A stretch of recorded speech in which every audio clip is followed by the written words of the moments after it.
Most myths make it sound simple. Zeus became king of the gods, the storm rose to meet him, and everything fell into place as if it had always been meant to. It feels inevitable when you hear it that way, like the ending was already decided long before the story began. No one is ever simply chosen. That is the thing the myths don't quite say. Not directly. They give you the image. Zeus at the summit of Olympus, unhurried and absolute, thunder resting in his palm like something tame. They give you the feeling of inevitability, and perhaps that is what myth is for, to make what was long and uncertain feel, in the end, like it could only ever have gone one way. But strip away the clarity that hindsight gives everything, and what you find is stranger and more interesting. What you find is a god who was hidden at birth to survive, who grew up in secret on a remote island cared for by strangers, who spent years waiting for a moment that was never guaranteed to come. What you find underneath the legend is not a king who was chosen, but one who endured and calculated and moved at precisely the right moment through a world that had been trying for centuries to swallow him whole. That is the story we're going to follow tonight. Let it carry you somewhere slow and old. There is nothing required of you here except to listen. To understand how anything came to change, you must first understand how long things had stayed the same. The age of the Titans is not easy to imagine, because our minds are built for the scale of human things. We understand seasons and lifetimes, and the slow turn of generations. But the Titans ruled over something older and larger than any of that. They were not gods in the way we tend to picture gods. Not luminous figures on a bright mountain, not quarrelling over love and honour in ways that echo our own quarrels back to us. The Titans were something earlier, something heavier. Think of them as the world in its first full wakefulness, vast, deliberate, unhurried. They were born of Uranos and Gaia, of the sky and the earth, and they carried that parentage in everything they did. They were elemental in the deepest sense of the word, not simply powerful, but foundational. They were less like rulers, and more like the conditions that made ruling possible. Oceanus was not a god who governed water. He was something that thought and moved within the water itself, inseparable from it. Hyperion did not preside over the sun so much as he was the quality of light that the sun expressed. Themis was not merely associated with law and order. She was the very principle by which things held their shape. This matters because it tells us something about the texture of that age. It was not a world without structure. It was not chaos. It was a world ordered by forces so immense that they barely needed to think about maintaining themselves. The Titans governed through existence. Simply by being what they were, they held everything in its place. And for a long time, a time so long that measuring it in years feels almost absurd, this was enough. The world turned, the oceans moved, the light came and went, vast intelligences drifted through an ancient landscape, deliberate as weather, unhurried as stone. There was something almost peaceful about it, in the way that deep geological time feels peaceful when you try to contemplate it. A stillness that isn't empty but full of slow process, full of ancient pattern. Mnemosyne remembered everything and held it. Themis held the idea of rightness, of things being in their proper relation to one another.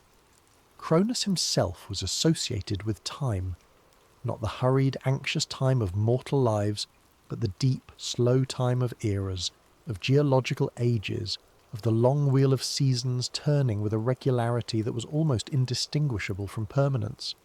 These were not beings who rushed. They did not need to. The cosmos was young, and it was theirs, and nothing on the visible horizon suggested that this would change. This is worth dwelling on for a moment, because it is easy to read the Titans as simply the obstacles in Zeus's story, the older regime that has to be cleared away so the newer, more interesting order can arrive. But that framing is a little unfair to what they actually were. They were not villains. They were not a corrupt dynasty holding power past its usefulness through sheer stubbornness. They were the first full expression of what the cosmos could produce, immense, genuine, coherent in their own terms. Their age had a quality to it that was not simply primitive or waiting to be superseded. It had the quality of first things, of the world discovering what it was. The transition from their age to the next was not the correction of an error. It was something more like growth, painful and disorienting and necessary, and not entirely to anyone's credit or discredit. This is worth carrying into the rest of the story, because it keeps us honest about what we are actually watching. We are not watching good defeat evil. We are watching change happen in a cosmos that is still figuring out what it wants to be. This was the world Cronus inherited, and this was the world Cronus would come to fear. He had not always been king, of course. Even Cronus had come to power through an act of violence, one he would spend the rest of his reign trying to outrun. His father, Uranos, had been afraid of his own children, not in the way of a nervous parent, uncertain and overcautious, afraid in the way of someone who looked at what he had made and understood, wordlessly, that he had made something capable of replacing him. And so Uranos had refused to allow his children into the world. He pressed them back into the earth, into Gaia, their mother, keeping them imprisoned in the darkness beneath, and Gaia suffered for it. She bore the weight of her own children inside her, and the suffering grew, and eventually the suffering became something harder and more purposeful. It became a plan. She fashioned a sickle from grey flint, long, curved, serrated, and she offered it to whichever of her sons would take it. Most of them drew back. Only Cronus stepped forward. He took the sickle. He waited in the shadows for his father, and when the time came, he used it. What happened next is the kind of detail that myths preserve, because it is too strange and too significant to let go. The wound Cronus inflicted on Uranos was grievous and strange in its consequences. From the sea that received what fell, Aphrodite would one day be born, rising foam-white and unhurried from the water, as if even violence could eventually produce something beautiful. But that is a story for another night. What concerns us here is the aftermath. Uranos, wounded and diminished, drew back from the world, and before he did, he spoke. He told Cronus what was coming. He said, "As you have done to me, so shall be done to you. A child of yours will overthrow you, just as you have overthrown me. Now, sit with that for a moment." Cronus had just seized power through an act of deliberate violence against his own father. He had done it with calculation and patience. He had done it with a weapon his mother placed in his hands. And now, standing at the threshold of his new reign, the first thing he received was not celebration, not affirmation, but a prophecy that told him his own reign would end the same way it had begun. There is something almost unbearably human about how Cronus responded to this. He did what most creatures do when confronted with an unavoidable future. He decided to prevent it, not to accept it, not to work within it, not to wonder whether it might be avoided by other means, but to stop it from ever having the chance to occur. He married the Titaness Rhea. She was brilliant, deep-natured, patient in a way that ran far beneath the surface of things. She was, in many ways, his equal. And when she bore him children, Hestia first, then Demeter, then Hera, then Hades, then Poseidon, Cronus swallowed each one whole, immediately after birth, before the newborn could draw its first full breath of the world's air. Let that image settle without forcing anything dramatic onto it. Try instead to feel its strangeness. Here was a king at the absolute height of his power, ruler of the known cosmos, unopposed and magnificent, and he spent his reign in a state of quiet, unrelenting terror. Not terror of armies, not terror of rivals, terror of his own children, terror of the future, terror of a prophecy that whispered to him in the dark between moments of authority and ease. Each swallowed child was an attempt to keep time from moving forward. Each one was an act of a king trying to stop history at the moment most favourable to himself.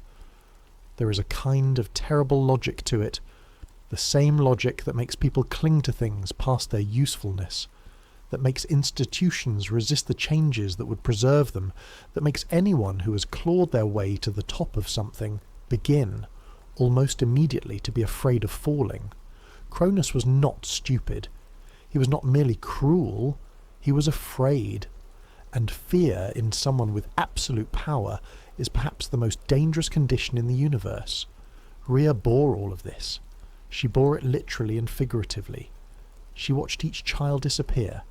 She felt each absence, not just as grief, though it was certainly that, but as a particular kind of erasure. Each child had been real.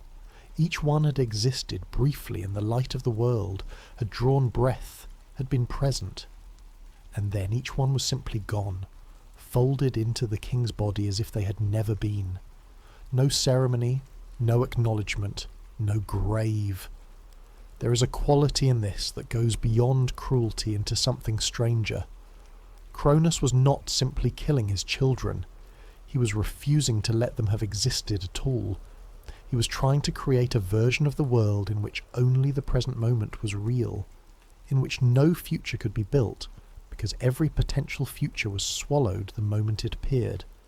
It was a siege laid against time itself, against the nature of things, against the fundamental quality of the living world, which is that it produces what comes next, whether you want it to or not. And like her mother Gaia before her, like the earth itself, which seems passive right up until the moment it is not, Rhea began, quietly and without announcement, to make a different plan. When Rhea's 6th pregnancy came to term, she did not go to Cronus. This was its own kind of courage, though the myths rarely paused to honour it. She had watched 5 children vanish into her husband's silence. She had stood through each one without visible resistance. Whether she had been biding time, or gathering resolve, or simply waiting for some inner alignment to tell her the moment had arrived, the stories don't say. What they say is that when the time came, she moved. She went to her own mother, Gaia, the same deep earth that had once handed Cronus his sickle and his terrible freedom. Gaia told her to go to Crete. The island sat in the southern sea, ancient and rocky and unhurried. It was the kind of place that felt old even then, layered with a geological patience that made the business of gods and prophecies feel, if not small, then at least properly situated within something much larger than itself. Mountains pushed up through its centre, gorges ran through its limestone with the slow insistence of water that has been finding its way downward for an incomprehensible length of time. The wind off the sea had a quality of long memory to it, not dramatic, not violent, but persistent. The kind of wind that has been moving across the same water for so long that it knows every inch of the coastline it touches. This was not a place of obvious power. It was not Olympus, not the luminous high place that would later become the centre of the cosmos. It was a place of edges and hidden things, of caves tucked into mountainsides, of springs that appeared without warning from beneath the rock, of the particular kind of silence that exists in landscapes that have not been made by anything's intention, that exist purely because the earth moved and cooled and wore away over time, without reference to anything outside itself. It was, in other words, exactly the right place to hide something that needed to grow. On that island, in a cave on the slopes of Mount Ida, or Mount Dicte, depending on which tradition you ask, and it matters less than you might think, Rhea gave birth to her 6th child, alone, or nearly so. The earth received him, and the cave sheltered him, and when it was done, Rhea wrapped a large stone in swaddling clothes and returned to Cronus with it. She handed him the stone. He swallowed it without looking closely, and the child lived. His name was Zeus. Rhea left him in the care of the nymphs of the island, Adrastea and Ida, in some tellings, steady and gentle figures who understood what they had been entrusted with. He was fed honey from sacred bees that hummed through the mountain air, and milk from Amalthea, a goat of supernatural gentleness whose nourishment was so rich and complete that later myths would say her very horn could produce whatever abundance one desired. The Curettes, young divine warriors, depending on the tradition, either sons of Gaia or a dedicated order given a sacred charge, stood guard at the entrance to the cave and clash their weapons together whenever the infant cried, so that the sound of arms would reach Cronus instead of the sound of life. Try to hold the image of that cave in your mind without hurry. The darkness at its edges, the soft animal warmth, the smell of stone and honey and the clean, cold air coming down off the mountain in the hours before dawn. The sound of shield striking shield in the distance, a strange lullaby, practical and strange all at once, and inside it, a child who was, by the standards of the world that surrounded him, no one, unknown, unnamed to power, without standing, without recognition, without the slightest mark upon the cosmos that said he was there. He was the most important secret in the world, and he was fed by a goat and watched over by nymphs, and he grew. The myths are not generous with detail about Zeus's childhood. They give us the broad shape and then move on, impatient to get to the grander drama. But there is something worth sitting with in the years that the stories skip. Zeus grew up knowing what he was, or came to know it gradually, in the way that children raised in unusual circumstances come to understand their situation, piece by piece, through context, through the careful revelations of those around him. He would have known that he was hidden. He would have known why. He would have grown up with an awareness of the world above him, the ordered, Titan-governed cosmos that he could never quite touch, and with a knowledge that somewhere at the centre of that world sat a father who had swallowed his brothers and sisters whole. There is something quietly extraordinary about the psychology this implies. To grow up knowing that the world is structured against you, and yet to not collapse into bitterness or paralysis. To wait, not passively, but with a kind of accumulating readiness. To learn, and to grow, and to let time do part of the work while you do the rest. We don't know what Zeus learned on Crete. The myths are more interested in what he did afterward. But it seems right to imagine that he learned patience above all else. The island itself might have taught him that, the way limestone teaches water, by offering itself slowly, allowing the slow carving, neither resisting nor surrendering. And perhaps he learned something about the difference between power that is maintained through fear and power that is earned through other means, because he had seen, from the very beginning, what the first kind looked like and what it cost. There is also something in the experience of growing up hidden that tends to produce a particular kind of awareness. When you cannot announce yourself, when your existence depends on remaining unknown to the most powerful figure in the cosmos, you learn to read things carefully. You learn to understand systems by watching them from the outside. You learn the difference between what power looks like and what it actually is, because you have had to study the gap between those two things in order to survive. Zeus, growing up on the margins of a world that did not know he existed, would have developed a quality of attention that the Titans at the centre of things probably lacked. They had never had to observe, they had only ever had to be. This quality, this trained attentiveness, this capacity to understand a system by studying it from outside it, would serve him in everything that followed. In the way he eventually approached Cronus, in the way he built alliances, in the war itself, where strategy mattered as much as force, and later, in the way he governed an Olympian court full of enormous, willful personalities, each one capable of chaos on a cosmic scale, each one requiring a particular kind of management that raw authority alone could not provide. The cave on Crete shaped him. The absence of recognition shaped him. The years of waiting shaped him. And when the time came for him to step out of that long anonymity and into the world that had been trying to erase him, he was ready in a way that no amount of divine heritage alone could have made him. He also, at some point, found allies. This is easy to underestimate. The story of Zeus is often told as if it were the story of one extraordinary individual, destined and singular, who simply needed to grow old enough to claim what was already his. But that framing misses something important. Zeus was not alone. He was never going to be able to do what needed doing alone. And the question of who stood with him, and why, and what they gave to the cause, That question is as much a part of the story as anything Zeus himself did. Among those who came to stand with him was Metis, a figure of such particular significance that her role in the story tends to be hurried past, even though without her the whole thing might not have worked. Metis was an Oceanid, a daughter of Oceanus, the vast river ocean that encircled the world, and she was associated above all things with wisdom. Not just cleverness, not mere cunning, but a deeper kind of knowing. Practical, adaptive, capable of seeing several moves ahead while remaining completely clear-eyed about the situation at hand. She would eventually become the first wife of Zeus, but before that, she helped him do something essential. She gave him a potion.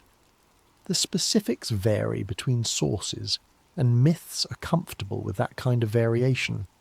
They are not depositions, not sworn accounts, but living stories that carry their truth in their shape rather than their exact detail. What the traditions broadly agree on is this. Through Metis, Zeus obtained something that would cause Cronus to vomit up the children he had swallowed. Some versions say it was an herb. Some say a potion brewed with careful knowledge of the body's deep architecture. Some give Rhea herself a role, presenting the substance to Cronus disguised, in one version, as a honeyed drink, acting out to the very end the role of obedient wife while engineering the undoing of everything her husband had spent his reign protecting. Rhea is easy to pass over in this story, and that is a mistake. She is the hinge on which the whole thing turns. She preserved Zeus at birth. She deceived Cronus with the stone. And now, in whatever form her involvement took, she is present again at the moment of reversal. She is the figure who understood, from the very beginning, that the order of things was going to have to change, and who worked, quietly, across enormous time to make sure it did. There is something in Rhea that belongs to the same category as Gaia. Not dramatic intervention, but patient, enduring purpose. The kind of power that does not announce itself. When Cronus drank, or ate, or received what he had been given, when the thing worked, he expelled his children one by one. They came back into the world the way they had left it, whole, intact, not diminished. Time in the belly of a Titan, it seems, had not been time in the ordinary sense. They had waited in a kind of suspended interval, and now they returned. Hestia, Demeter, Hera, Hades, Poseidon, each one stepping back into the light of a world they had barely glimpsed before being taken from it. And Zeus stood among them, introduced himself, and said essentially, "We have work to do." The Olympians were assembled, not yet by that name. That would come later, when they had a mountain to stand on. But the group was there, the siblings, the core of what would become a new order, and they were not grateful in a soft, sentimental way. They were grateful in the harder way of people who have been wronged and now have the opportunity to address it. There was a reunion, and then almost immediately there was a plan. What came next would take 10 years. 7. The patience before the war. It would be satisfying, perhaps, to imagine the war beginning immediately. The newly freed Olympians rising in collective outrage, the Titans marshalling their ancient authority, the cosmos splitting cleanly between two camps. But the reality, as the myths preserve it, was slower than that, more deliberate, more strategic. Zeus understood, had perhaps always understood from his years in that cave on Crete, that raw confrontation with the Titans was not a path to victory. The Titans were ancient. They were established. They had been in possession of the world for longer than memory served, and their power was not the kind that could simply be overwhelmed through force of will. It was structural. It was woven into the fabric of things. To challenge it directly, without preparation, without resources, without strategic advantage, that would be the end of the Olympians before they had truly begun. And so there was a period, the myths don't dwell on it, but it was there, of preparation, of building, of making alliances with anyone and anything that had reason to see the age of the Titans end. This is where the story deepens in a way that is easy to miss, because it requires looking at who else had been imprisoned and who else had reason to want the world to change. When Uranos had feared his children and pushed them back into the earth, he had not pushed back only the Titans. He had also confined the Cyclopes, those extraordinary one-eyed beings, each one a craftsman of such surpassing skill that the things they made seemed less like manufactured objects and more like concentrated forces of nature given physical form.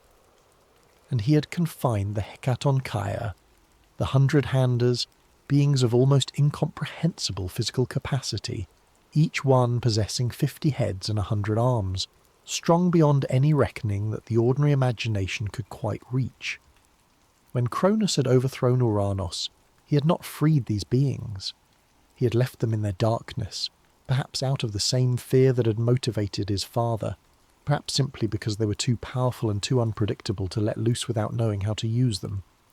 Either way, they remained imprisoned through the age of the Titans, contained, resentful, waiting in the depths of the earth in a place called Tartarus, which was not quite the underworld and not quite nothing, but something like both, a region so deep and so dark that a bronze anvil dropped from the surface of the earth would fall for 9 days before reaching it. Zeus went to them, or rather, Zeus arranged for them to be freed. The myths compress this in different ways, but the core of it is this. The Cyclopes and the Hekatonchires had been wronged by the existing order, and Zeus offered them a different one. He offered them freedom and a place and the chance to fight for something. In return, the Cyclops gave the Olympians weapons, not ordinary weapons, not the tools of mortal conflict. The Cyclops were makers in the deepest sense, smiths of the divine, craftsmen who understood the latent properties of materials in the way that musicians understand the latent properties of sound. They gave Zeus the thunderbolt, not a weapon fashioned from metal, but something drawn from the living quality of the storm, concentrated, harnessable, almost impossible to describe without reaching for symbol. For Poseidon, they made the trident, the instrument of the sea's force given a single point of application. For Hades, a helmet of invisibility, not concealment of the body merely, but something more fundamental, an erasure from the perception of others. 3 weapons for 3 brothers, each one an expression of a domain, each one a tool designed not for a single battle, but for the assertion of a different kind of world. The Hekatonchires would fight alongside the Olympians when the time came, their 100 arms capable of hurling boulders the size of small mountains with a speed and volume that no Titan could adequately prepare for. They were in effect artillery, but they were also something more than that. They were the embodied proof that Zeus's power was not simply the power of a single family, a single lineage, a single claim to inheritance. He had built something broader than that. He had assembled a coalition. He had offered freedom where the old order had offered only containment, and the world had responded. This is one of the less celebrated but more quietly significant things about Zeus's path to power. He did not simply fight for himself. He fought alongside the wronged, the forgotten, the imprisoned. Whether he did this out of genuine moral feeling or purely strategic calculation, whether those two things can even be fully separated, is a question the myths leave carefully open. But the effect was real. He was not just stronger than Cronus, he was more networked, more resourced, more connected to the forces that wanted the world to be different, and eventually the waiting ended. The war is called the Titanomachy, the Battle of the Titans, and it lasted 10 years. 10 years in the reckoning of gods is not what 10 years feels like to us. But the number is important for what it implies. This was not a single confrontation. It was not a dramatic clash that resolved itself in an afternoon. It was sustained, grinding, enormous in scope, and for most of its duration, genuinely uncertain in its outcome. The Titans held the summit of Mount Othrys, and the Olympians gathered on Mount Olympus, and between those 2 high places the world shook. The myths describe it in grand terms. Mountains uprooted, seas churning to their depths, the earth cracking open, the darkness of Tartarus illuminated by reflected fire. And it is important when listening to that kind of language to resist the temptation to simply scale it down to something comprehensible and familiar. These were not armies of men. These were not battles fought by creatures who got tired and hungry and went home at nightfall. These were forces of nature in conflict with each other, or rather forces that had organised nature, that had held the shape of the world for uncountable years, now pulling against each other with everything they had. Think of it less as a war in the human sense and more as a geological event, a shift in the deep structure of things, two opposing systems of order, both real, both coherent, both backed by genuine power, pressing against each other until one of them gave way. The violence was real, the suffering was real. But what was at stake was more than victory or defeat. What was at stake was which version of the world would go forward. And for a long time, it was not clear. The Titans were not simply old. They were formidable in ways that went beyond physical strength. Cronus had ruled the cosmos for an era. The other Titans, Atlas, Hyperion, Oceanus, Coeus, Creus, Iapetus, were forces of nature themselves. Not all of them fought against the Olympians. Oceanus, for instance, held back, neither joining the war nor fully abandoning his brother. Prometheus and Epimetheus, sons of Iapetus, ultimately sided with Zeus, a choice that changed their fates in ways that would echo through all the stories that came after. But enough of the Titans remained loyal to Cronus, or loyal to the existing order simply because it was the one they understood, that the war held its terrible balance for year after year. There is something worth sitting with in that image. Two vast coalitions, holding their mountain peaks, each side pressing forward and falling back in the long, slow rhythm of a conflict that had become almost geological itself. The Titans had more experience. They had the inertia of an age behind them. When they moved with all the certainty of things that had never been seriously challenged before, and that certainty was a kind of weapon in itself. It is difficult to fight something that does not believe it can lose. But the Olympians had something the Titans lacked. They had nothing to protect. They were not defending an established order. They were fighting for one that did not yet exist. And that, surprisingly, is often easier. The side that has nothing to lose fights differently from the side that has everything to lose. The side with nothing to protect can take risks, can be flexible, can try things that the defending side would never consider, because the defending side is too invested in its own continuity to risk the kinds of moves that might secure real victory but might equally destroy everything in the attempt. Zeus tried things. The thunderbolts he hurled were not just weapons, they were also statements. Visible from every point of the cosmos, they announced that something new was in the world, something that the existing order had not accounted for. Every time the sky lit up with that particular unprecedented fire, it told everyone watching, titans, minor deities, primordial forces, the earliest mortal beings, that the cosmos was not as settled as it had appeared. Atlas bore the weight of the Titan advance at many points, the Great One who would eventually bear a different kind of weight for a different kind of eternity, as his punishment for leading the Titan forces. He was a formidable opponent, and the myths don't diminish him. He fought with full commitment and genuine power. But the Hecatoncheires was something beyond what any Titan strategy had been designed to address. Those 100 arms, hurling rocks in volleys of such volume and with such speed that the air itself seemed to fill with stone. This was not something that experience with ordinary warfare prepared you for. It was overwhelming in the specific way that truly novel things are overwhelming. Not just physically powerful, but conceptually disorienting. The Titans did not know what they were looking at. They had never seen anything like it. What turned it in the end was not a single battle or a single moment of brilliant strategy. It was, as such things often are, an accumulation. It was the Hecatoncheires, their 100 arms hurling stones in such volume and with such relentless force that even the oldest Titans could not stand against it indefinitely. It was the thunderbolts of Zeus, striking from positions the Titans could not always anticipate or counter. It was the slow, compound weight of an alliance that had been carefully built and that held together even under the pressure of 10 years.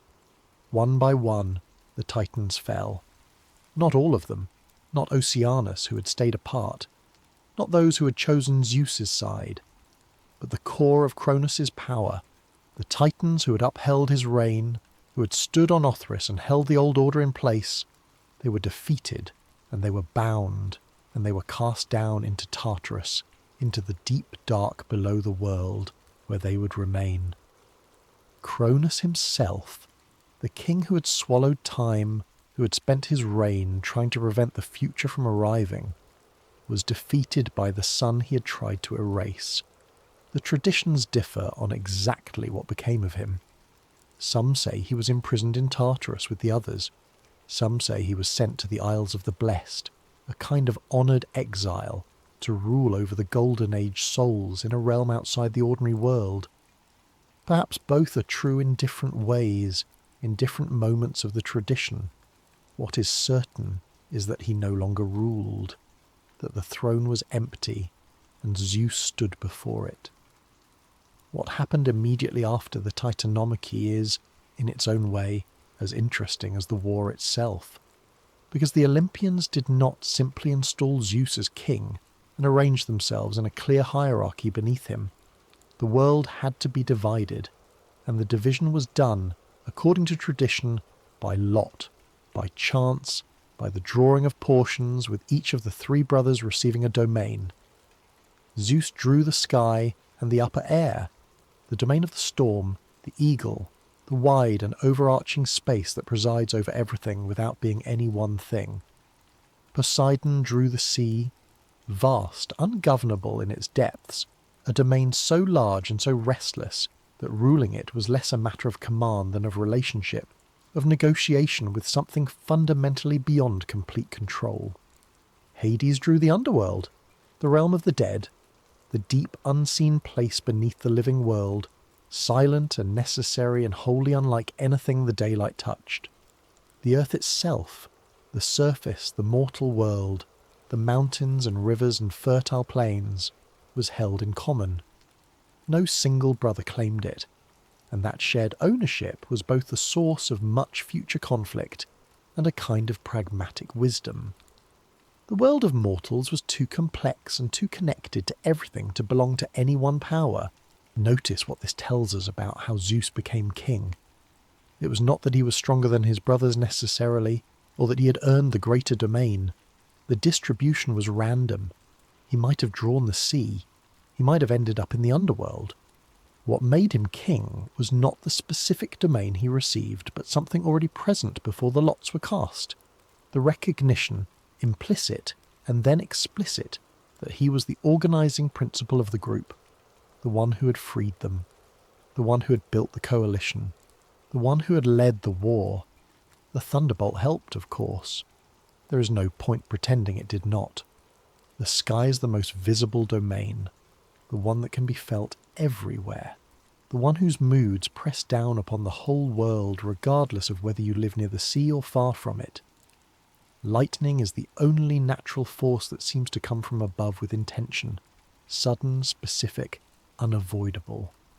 To hold that weapon, to rule that domain, was to hold something that no other power could quite answer.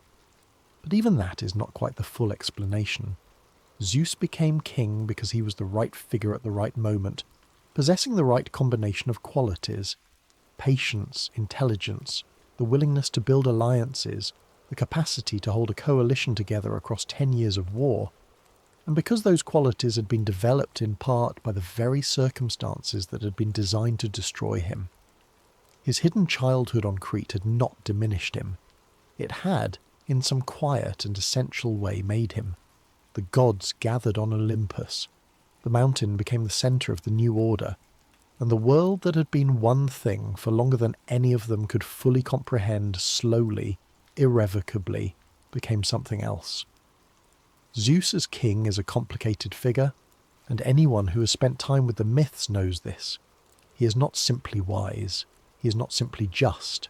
He is not a deity of uncomplicated virtue who rules a harmonious order with a gentle hand. He is jealous of his authority. He punishes with a directness that can feel disproportionate. He keeps secrets. He manoeuvres. He sometimes behaves in ways that seem to belong to the old order, to Cronus even, more than to anything new, and yet. He also holds things together in a way that the Titans, for all their ancient power, never quite managed. He mediates. He establishes courts of divine judgment. He works, however imperfectly, towards something that might be called law, not merely the law of the stronger, not merely the preservation of existing hierarchies, but a law that at least aspires to something more principled than that. He is the god of hospitality, of the guest bond, of the obligations that connect strangers. He is the guardian of oaths, which means he is the guardian of the thing that makes any agreement between parties meaningful. Consider for a moment what it means to be the guardian of oaths in a world as contentious and as full of powerful, self-interested beings as the Olympian cosmos. An oath, at its root, is a promise made visible, given weight and witness by the invocation of something larger than the person making it. For Zeus to be the deity who holds oaths accountable is for Zeus to be the structural guarantee that the cosmos can be held together by agreement, rather than only by force. Without that guarantee, every alliance dissolves the moment it becomes inconvenient. Every treaty is just a delay between conflicts. Every relationship between beings of unequal power is simply the management of the weaker by the stronger, with no recourse and no principle. Zeus, as the guardian of that principle, was doing something genuinely new. The Titans had not had this. Their order was held together by what they were, not by any voluntary agreement between parties to honour something larger than themselves. Zeus's order, however imperfectly realised, was premised on the idea that even gods could be bound by their word, and that the binding of one's word was what made cooperation between powerful and different beings possible at all. None of this means he was good exactly, but it means he was something specific. He was a particular kind of king, one shaped by what he had survived, by what he had observed in his father's reign, by what he had built in the years of preparation and war. He had seen what happened when a ruler governed entirely through fear, consumed by the terror of displacement. He seemed, at some level, to understand that this was not enough, that fear as the sole instrument of power eventually becomes its own undoing. There is also something worth noting about the allies he kept. The figures he elevated and relied upon, Hephaestus, the Maker, who had been thrown from Olympus and returned, who understood what it meant to be cast out and found his way back through skill rather than through favour. Athena, born from his own head in one of the strangest and most philosophically loaded moments in all of mythology, a goddess of wisdom emerging fully formed from the mind of the king, who had once been told by prophecy that a child of Metis would surpass him.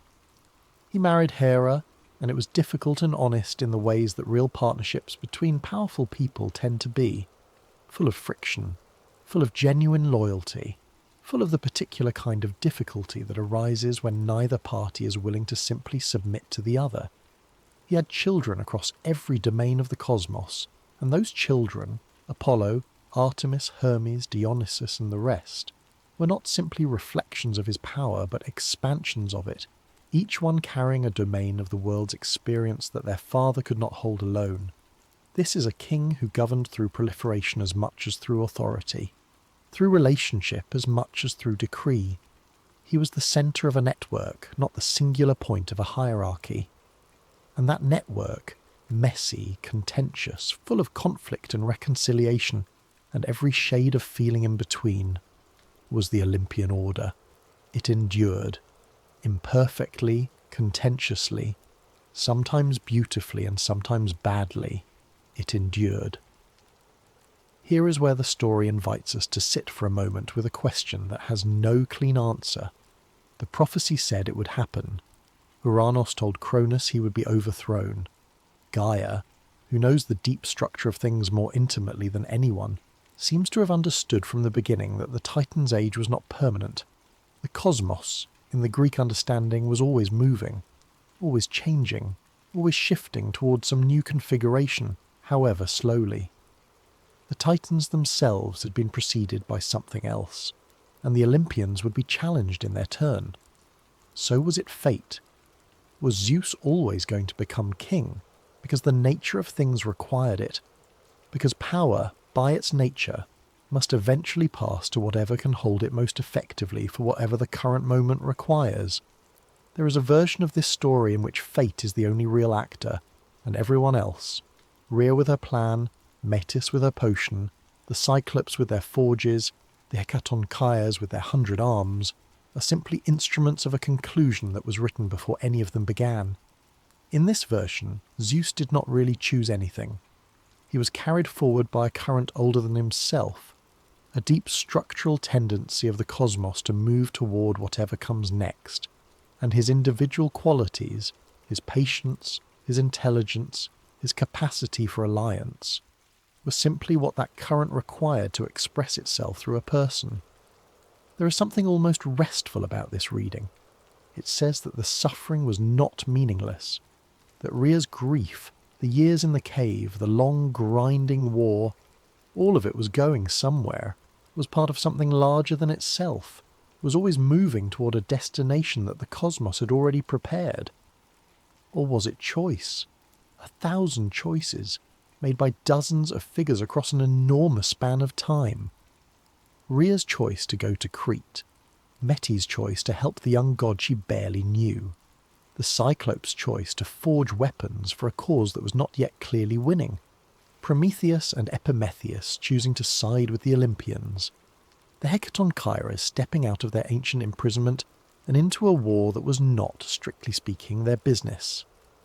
In this version, the prophecy was just a prophecy, a conditional statement about what might happen under certain circumstances, not a guarantee. Cronus might have chosen differently. He might have freed his children. He might have worked with Rhea instead of against the future. He might have found a way to hold his power without swallowing every life that came near it. The prophecy did not force his hand. His own fear did, and his fear was a choice, or at least a failure to choose otherwise, made over and over, year by year, child by child. In this version, Zeus's victory was not inevitable. It was earned, and the price paid by everyone involved was real, because real choices with real consequences were being made by real beings who could have done otherwise. Or was it something else entirely, something that doesn't have a good name, that sits between fate and choice in a space we don't have precise language for? A confluence, a ripeness, a moment when the conditions were exactly right for a change that had been building pressure for longer than any single person inside the story could fully see. The myths, I think, are wise enough to leave this genuinely open.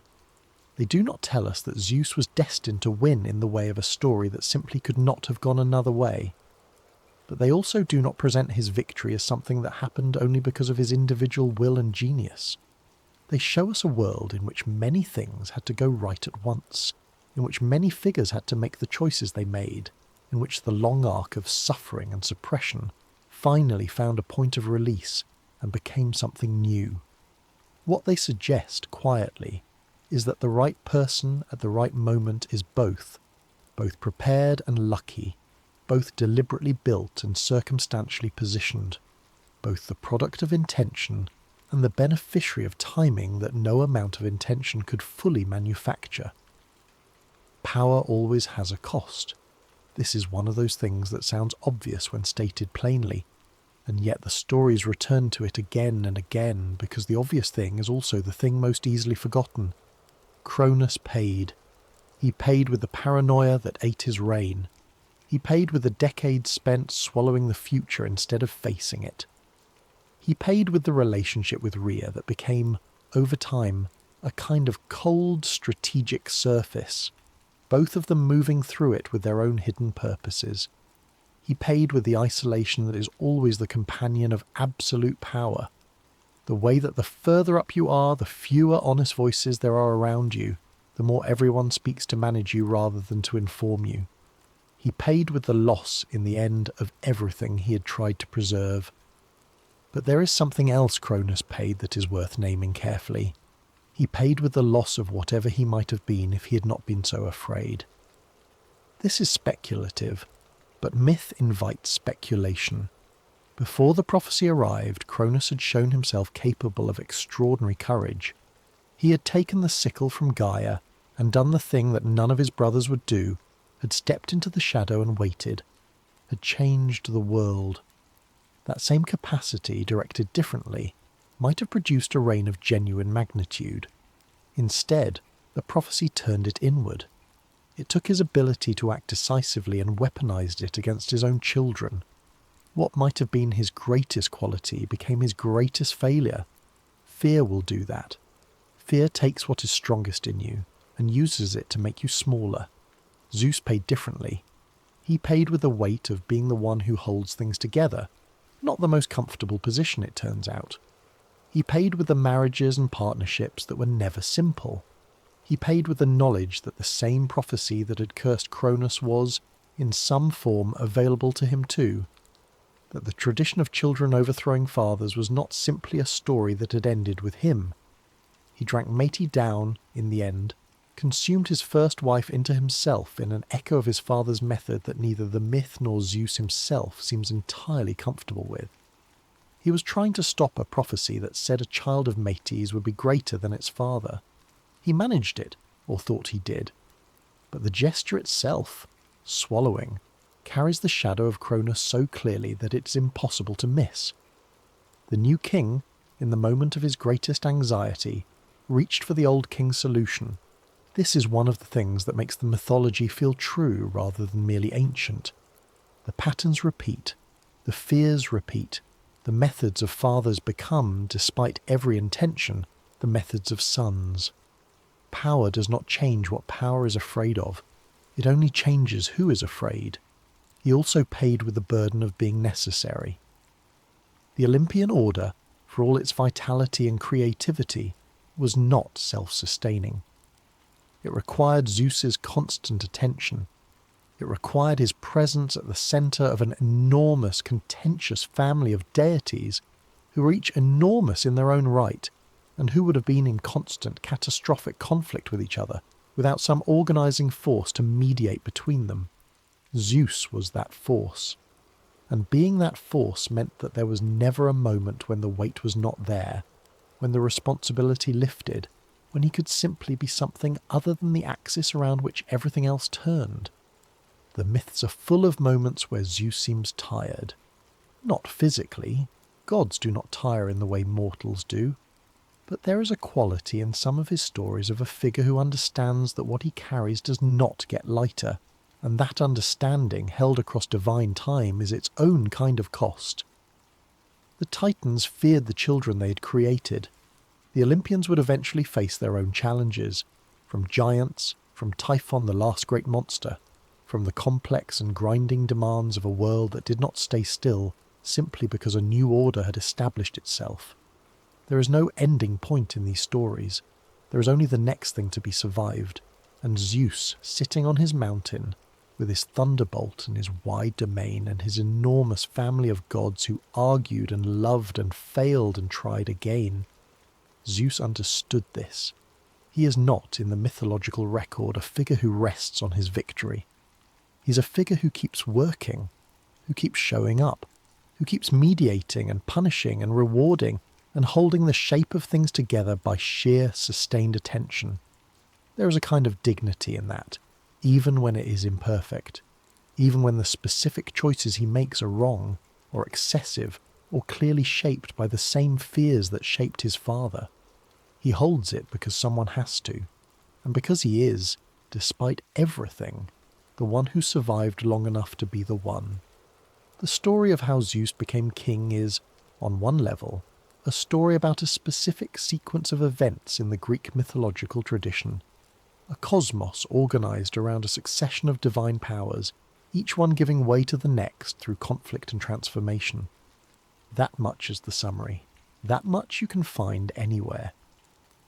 But the story underneath that story, the one that moves more slowly and asks harder questions, is about the nature of power itself, about whether it can be trusted in any hands, about what it does to the people who hold it, and the people who are held beneath it, and the people who spend their lives simply trying to survive long enough to have a choice about which of those they will be.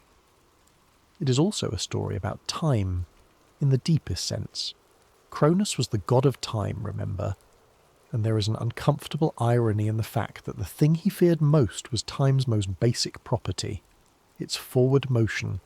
He could govern the eras.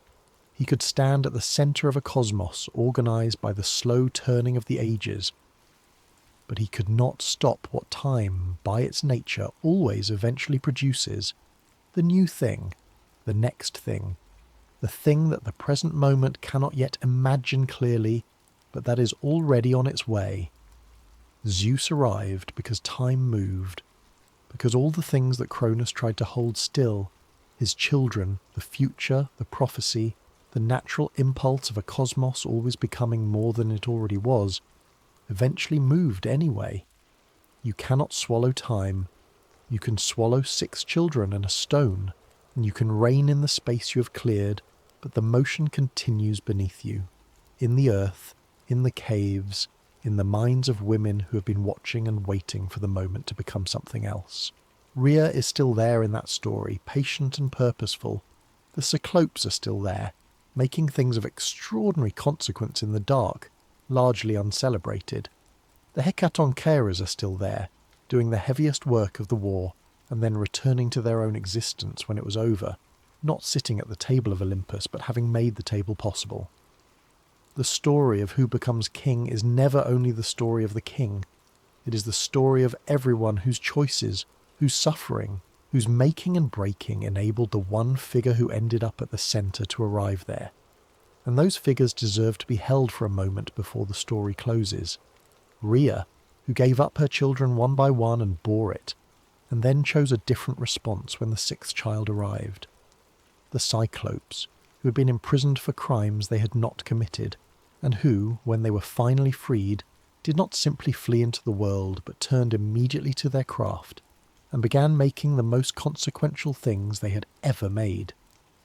The Hekatoncheiras, who bore their own imprisonment with a patience that was not passivity, who were ready when the moment came to fight with every one of their 100 arms, and Metis, who brought knowledge and strategy to a young god still learning his own power, and who paid for it with a peculiar kind of erasure, absorbed into the very king she had helped create. None of these figures stood on Olympus at the end of the story. None of them received the crown. They are the texture of the story rather than its climax, and yet without them there is no climax. There is no Zeus standing on his mountain. There is no Olympian age. There is only Cronus on Othrys, swallowing the future indefinitely, held in place by fear and the absence of anyone willing to offer the possibility of something else. Zeus arrived there. And that arrival, the culmination of prophecy and preparation and chance and alliance and 10 years of terrible grinding war, was called, afterward, the moment the gods chose their king.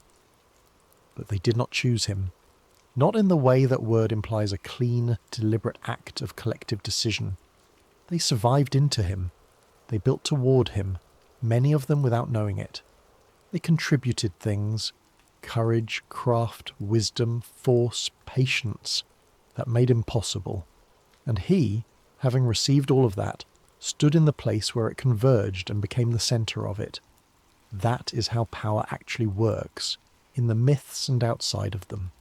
Not by descent from on high, not by the clear recognition of the superior candidate, but by the long, untidy accumulation of circumstance and relationship and survival, until the moment arrives, and someone is standing in exactly the right place at exactly the right time, holding exactly enough to make it hold.